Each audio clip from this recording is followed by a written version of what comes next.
Time and work જે છે તમે દરેક એક્ઝામમાં જોયું હશે, એના સિવાય જે છે પેપર હોતું જ નથી. પણ આના દાખલા જે છે ઘણા લોકોને કન્ફ્યુઝ કરતા હોય છે. તો અહીંયા શું પૂછ્યું છે કે સી એ કરતાં બમણી ઝડપથી કામ કરે છે અને બી એ કરતાં 3 ગણી ઝડપથી કામ કરે છે. બી એક કોઈ કામ કરતા જે છે 20 દિવસ જે છે બી જે છે એક કાર્ય નિયત કાર્ય એ કરતાં 20 દિવસ પહેલા પૂરું કરે છે. જો ત્રણેય સાથે કામ કરે તો આવી બે નિયત કાર્ય પૂર્ણ કરતા કેટલા દિવસ લાગે? જો માહિતી ધ્યાનથી વાંચવાની. અહીંયા શું કીધું છે? સી એ કરતાં બમણી ઝડપથી.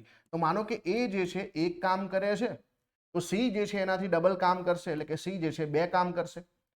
બી જે છે એ કરતાં 3 ઝડપથી જ કામ કરે છે, એટલે કે બી જે છે એ થી 3 ગણું, એટલે કે 3 કામ કરશે. હવે આપણને એવું કીધું છે કે બી જે છે એક કામ એ કરતાં જે છે 20 દિવસ પહેલા પૂરું કરે છે.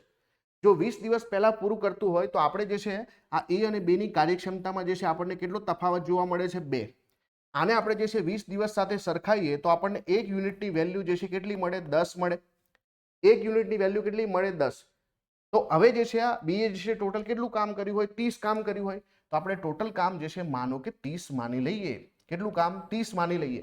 બરાબર? અને દરેકની એફિશિયન્સી 1 3 2 થઈ ગઈ. હવે આપણું કામ સિમ્પલ થઈ ગયું. આપણે શું શોધવાનું છે? બે નિયત કાર્ય પૂર્ણ કરતા કેટલો ટાઈમ લાગે? એક કામ જે છે કેટલું છે? 30 નું છે. એક કામ કેટલાનું છે ભાઈ? 30 નું છે. અને આવા આપણે ટોટલ 2 કામ કરવાના છે. કોના જોડે કરાવવાના છે? બધા જોડે. 1 + 3 + 2. તો આ શું થઈ ગયું ભાઈ? 30 × 2 અને ભાગ્યા 3 ને 2 5 ને 1 6. તો 6 × 5 = 30 અને 5 × 2 = 10. તો અહીંયા જે છે ત્રણેયને ભેગા થઈને આવા 2 કામ કરતા કેટલો ટાઈમ લાગે? આવા 2 કામ કરતા 10 દિવસ લાગે. આ ધ્યાન આપવાનું હતું. 2 કામ કરવાના હતા, એક નહીં. તો 10 દિવસ લાગે.